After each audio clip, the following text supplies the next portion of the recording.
हमारे बहुत से भाई बहनों ने, आशा से अधिक भाई बहनों की संख्या भाई बहनों ने सिद्धार्थ के लिए अंशदान की घोषणा की थी। उनमें से कुछ लोग यहाँ पर लेकर आए हैं, शायद नगद के रूप में भी और ड्राफ्ट के रूप में भी। तो अभी सामान्य दीक्षा होगी, उसके बाद शक्तिपात दीक्षा होगी, लेकिन शक्तिपात दीक्षा के बाद तुरंत उसी क्रम में जो भी 2-4 लोग हैं वो आ जाएंगे, परम पूज्य गुरुदेव के चरणों प्रस्तुत कर देंगे। कल और आज भी कुछ लोगों से बात की थी, तो जिनके पास भी ड्राफ्ट रेडी में या नगद लेकर के आए, तो ये शक्तिपात क्रम में ही उसी के तुरंत बाद वो आकर के चुपचाप यहाँ पर दे देंगे। और अब आप सबकी ओर से पूज्य गुरुदेव के परम पावन पाद पद्मों में वही प्रार्थना कि हे गुरुदेव, हम तो कुछ भी नहीं जानते हैं, एक निरीह प्राणी, एक नादान अबोध शिशु जो है आपके चरणों है, आप हमें शरण लीजिए हे गुरुदेव, बस यही प्रार्थना है। बोल पूज्य गुरुदेव की, बोल पूज्य गुरुदेव की, बोल पूज्य गुरुदेव की, माता जी की, छोटे गुरुदेव की, सदा परिवार की, हर हर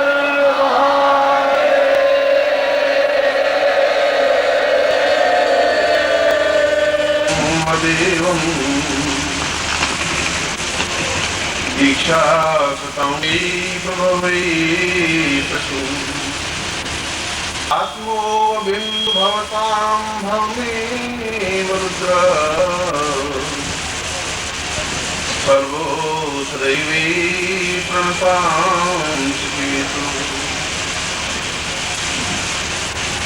हमारे उपनिषद तैत्तरीय उपनिषद एक महत्वपूर्ण ग्रंथ है और उसमें पूरा एक अध्याय दीक्षा क्रम के बारे में है। दीक्षा क्रम कोई आज या कल का कोई उदाहरण नहीं है, ये तो ऋग्वेद के प्राचीन काल से लगा करके और वैदिक सभ्यता से लगा करके आज तक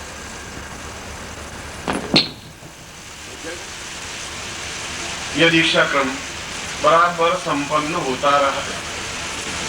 दीक्षा का तात्पर्य यह भी नहीं है कि मैं आपको शिष्य बना रहा हूं, दीक्षा का तात्पर्य यह भी नहीं है कि मैं आपका गुरु बन रहा हूं। दीक्षा का तात्पर्य यह है कि हम जीवन में उन उपलब्धियों को प्राप्त करें जो हमारे जीवन का एक लक्ष्य है, जो हमारे जीवन का एक ध्येय है, जो हमारे जीवन का एक चिंतन है। और बूंद की एक यात्रा समुद्र की यात्रा होती है। जब अब बूंद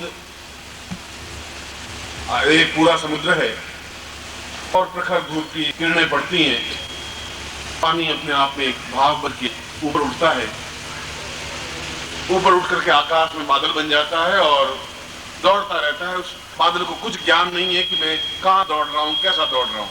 हवा उसको इधर ठेलती है, इधर चला जाता है, इधर ठेलती है, इधर चला जाता है। बादल का अपना कुछ अस्तित्व नहीं है, चीखता है, चिल्लाता है, रोता है, झींक परेशान होता है और भागता रहता है और आखिर किसी न किसी पहाड़ से टकरा जाता है, चाहे छोटी पहाड़ी हो चाहे हिमालय हो, और टकराते ही के आंसुओं का पुंज अपने आप में गल जाता है और एक छोटी सी धारा के रूप में बन करके वापिस बहने लगता है और आगे जाकर के पूरा नदी का रूप धारण कर लेता है। मगर नदी का रूप धारण करने से ही सब कुछ नहीं मिल गया, फिर भी उसकी बेचैनी, उसकी तड़प, उसके मन का असंतोष, उसके मन की जन कष्ट, पीड़ा, दुख, दारिद्र उस नदी में उतना ही है, उतनी तेजी के साथ बहती रहती है। इतनी तेजी के साथ कि मार्ग में पेड़ आता है तो पेड़ को गिरा देती है, किनारे होते हैं किनारों को काट देती है, गांव होता है गांव को गांव बहा देती है, मनुष्यों को डुबा देती है, जानवरों को समाप्त कर देती है। गंगा सागर बन जाती है, पूर्ण समुद्र बन जाती है। उसका वेग, उसका उद्दाम, उसका तड़पना, उसका बेचैन होना, उसका भागना, उसका मन का असंतोष सब कुछ गल करके समाप्त हो जाता है और समुद्र की तरह पूर्ण अंत बन जाती है। एक बिंदु अपनी जगह से बूंद समुद्र से रवाना हुई और जब तक वो समुद्र में मिली नहीं तब तक उतना ही बेचैनी, उतनी तड़प, उतनी समस्याएं बनी नहीं। दीक्षा भी उसका एक क्रियान्विति है, एक लंबी क्रिया है।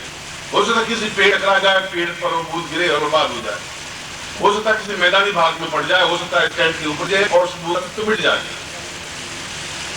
ये तो उसका भाग्य है, ये तो उसका वेग है कि हिमालय से कराए, हिमालय से उड़े और नदी का रूप धारण करे और वही नदी गंगा कहलाए। जो हजारों लाखों लोगों का कल्याण कर सके, सुख दे सके। इस पर बूंद गिरी हुई का कोई असर नहीं है, रेगिस्तान गिरी हुई बूंद का भी कोई अस्तित्व नहीं है, मैदान रेगी मार्ग में पड़ी हुई बूंद का कोई अस्तित्व नहीं है। ऐसे उसी बूंद का है जो टकराने की हिम्मत रखती हो। अस्तित्व और भाग्य उसी बूंद का है जो उस हिमालय से टकरा करके वापस धारा के रूप में कन्वर्ट होती है, बदलती है। और आज से 20 जीवन पहले, 10 जीवन पहले, 15 जीवन पहले मैं श्लोक की व्याख्या कर रहा हूं ने जिस को कहा है। और श्लोक में ये बताया गया है कि व्यक्ति अपने प्रयत्नों से वो प्राप्त कर ही नहीं सकता, संभव नहीं है। या तो बूंद और हिमालय का आपस में आकर्षण विकर्षण हो और हिमालय उसको अपनी तरफ खींचे, और बूंद में इतनी सामर्थ्य हो कि उतनी यात्रा पार कर सके, बीच में चू नहीं जाए, गिर नहीं जाए।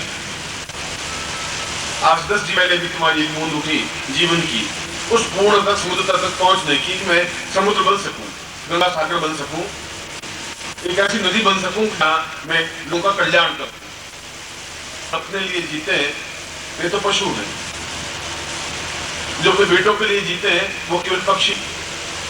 आपने देखा होगा चिड़िया दाना चुन करके आती है और अपने मुंह 4-5 दाने लेकर के आती है, और बहुत छोटे छोटे बच्चे जो उसके घोंसले में होते हैं उसका मुंह खोल के अपने दाने उसमें डाल के रखती है,